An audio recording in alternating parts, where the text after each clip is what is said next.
एक समय की बात है, दिल्ली जैसे बड़े शहर में एक टूनी नाम की चिड़िया रहती थी। वो एक राइटर थी और वह गांव के जीवन के ऊपर फिल्म बना रही थी, जिसलिए गांव घूमने आना चाहती थी। मॉम, मैं कुछ दिनों के लिए गांव जा रही हूँ। पर बेटा, तू गांव में कैसे रह पाएगी? वहाँ का रहन सहन तो अलग होता है। वहाँ पर लाइट भी नहीं होती और पानी भी आरओ का नहीं मिलता। अरे माँ, तो क्या हुआ? मैं कोई वहाँ बसने थोड़ी जा रही हूँ। मैं तो वहाँ 1 वीक के लिए रहने जा रही हूँ। बेटा देख ले, इस समय गर्मी भी बहुत हो रही है और गांव में तुझे एसी नहीं मिलेगा। कोई नहीं माँ, कुछ दिनों की तो बात है, मैं मैनेज कर लूंगी। टूनी अपना बैग लेकर गांव के लिए निकल जाती है। उसके साथ उसकी टीम के कुछ मेंबर भी थे और कुछ समय बाद वे चुनमुनपुर गांव में पहुंच जाती है। उस गांव में एक रानी नाम की चिड़िया अपने गाय भैंसों को नहला रही थी। रानी जब टूनी चिड़िया को देखती है तो देखती रह जाती है। उसने महंगा पर्स, एप्पल का फोन और आंखों पर चश्मा लगा रखा था। महंगे जूते भी पहन रखे थे और उसके हाथ में एक बैग था।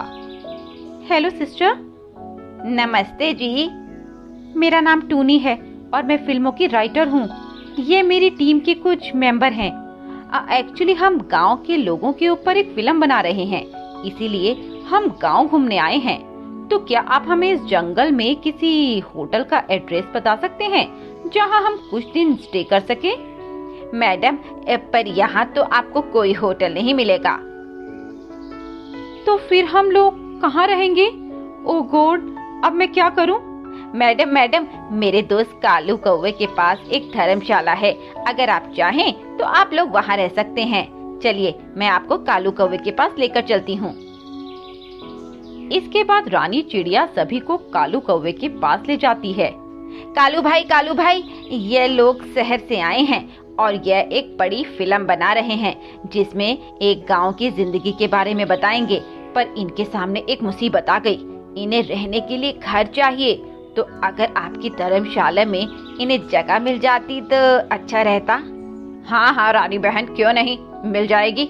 आइए मेम साहब। ये लो रानी पैसे, तुमने हमारी बहुत हेल्प की। नहीं मैडम, ये पैसे देकर आप मुझे क्यों छोटा कर रही हैं? नहीं रानी, ऐसी बात नहीं है। ये तुम्हारे काम के पैसे हैं, तुम्हारी मेहनत के। नहीं मैडम, मैं ये नहीं ले सकती। ठीक है, पर तुम्हें मेरा एक और काम करना होगा। जी मैडम, कहिए। देखो रानी, तुम मुझे पहले तो मैडम कहना बंद करो। हम दोनों सेम एज के ही तो हैं। ठीक है मैडम। देखो, तुमने मुझे फिर से मैडम ही कहा। अब मुझे माफ कर दो, अब मैं आपको टूनी कह के बुलाऊंगी। रानी, क्या तुम हमें अपना पूरा गांव दिखाओगी? जी क्यों नहीं जी, कल से ही शुरू कर देते हैं। अगली सुबह रानी सुबह सवेरे उठकर टूनी के पास आती है। चलो टूनी। इसके बाद रानी उसको पूरे गांव की सैर करवाती है। उसे गाय भैंसों के पास लेकर जाती है। ये सिर्फ जानवर नहीं हैं, ये भी हमारे दोस्त हैं। इन्हीं से हमें दूध, घी, माखन जैसी चीजें मिलती हैं। उसके बाद रानी चिड़िया टूनी चिड़िया को अपने खेत पर ले जाती है, जहाँ हैंडपंप भी चल रहा था। अरे, ये तो बहुत अच्छा है। यहाँ तो ताज़ा ताज़ा पानी भी आ रहा है। और ये फसल किसकी है? यह फसल गन्ने की है। वही ना, जिससे शुगर बनती है? हाँ, वही, चीनी। टूनी गांव का ये सब नजारा देखकर बहुत खुश हो जाती है।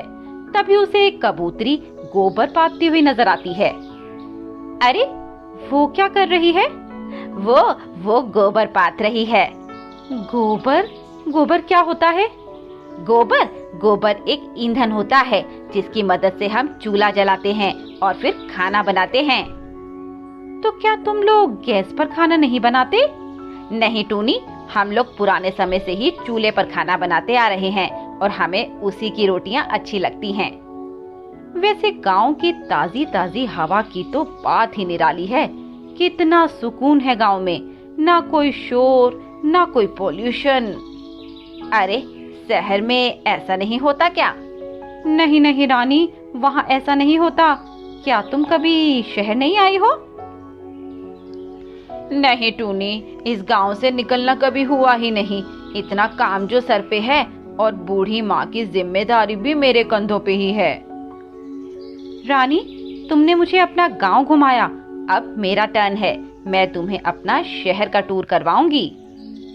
नहीं टूनी, मैं तुम्हारे साथ नहीं जा सकती। मेरे पीछे माँ का ख्याल कौन रखेगा? तो तुम टेंशन क्यों लेती हो? आंटी को भी हम अपने साथ दिल्ली का टूर करवा देंगे। व्हाट से? अगले दिन वे सभी दिल्ली आ जाते हैं। रानी शहर की चकाचौंध देखकर हैरान हो जाती है।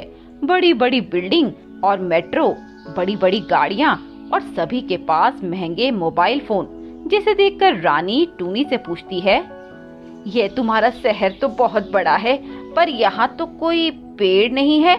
यहाँ पेड़ क्यों नहीं दिखाई दे रहा? ये सब शहरीकरण के कारण हुआ है। डेवलपमेंट के नाम पर सभी पेड़ों और पौधों को काट दिया जाता है और उसकी जगह पर ये बड़ी बड़ी रोड बनाई जाती है और पेड़ के नाम पर बस पार्क ही होते हैं। इसके बाद टूनी रानी को अपने घर ले आती है, जहाँ टूनी फ्रिज, एलईडी टीवी, एसी, बढ़िया बढ़िया घड़ियां देखकर हैरान हो जाती है। ये सब क्या है? ओहो, ये देखो, ये तो फ्रिज है जिसमें हम पानी ठंडा करके पीते हैं, और ये वॉशिंग मशीन जिसमें हम अपने कपड़े धोते हैं, और ये टीवी है जिसमें हम टीवी शो और मूवी देख पाते हैं, और ये एसी ठंडी ठंडी हवा देता है जिससे कमरा ठंडा रहता है।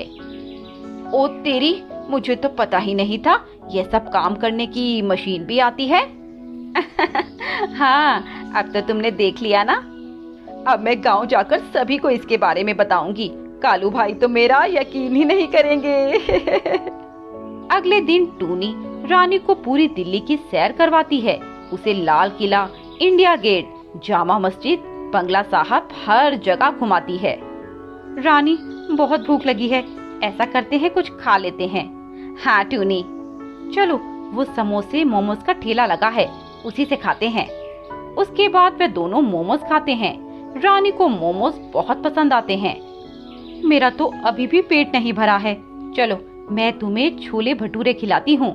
टूनी, मुझे शहर में आकर बहुत अच्छा लगा और ये मोमोज तो बहुत अच्छे लगे।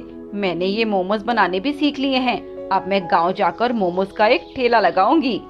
अरे वाह, वैसे तुम अपनी मोमोज मुझे तो बनाकर खिलाओगी ना? अगले दिन रानी और उसकी माँ अपने गांव के लिए निकल पड़ते हैं। तुम भी गांव आ जाना, मेरे मोमोज तो खाने हैं ना तुम्हें। इसके बाद रानी टूनी को विदा कर देती है और जल्दी ही गांव की जिंदगी के ऊपर अपनी एक फिल्म बना देती है। पक्षियों को उसकी फिल्म बहुत अच्छी लगती है और रानी भी गांव में मोमोज बेचकर अपना काम कर रही थी। उसके मोमोज गांव के पक्षियों को बहुत पसंद आते हैं। इस तरह वे दोनों अपनी जिंदगी खुशी खुशी जी रहे थे।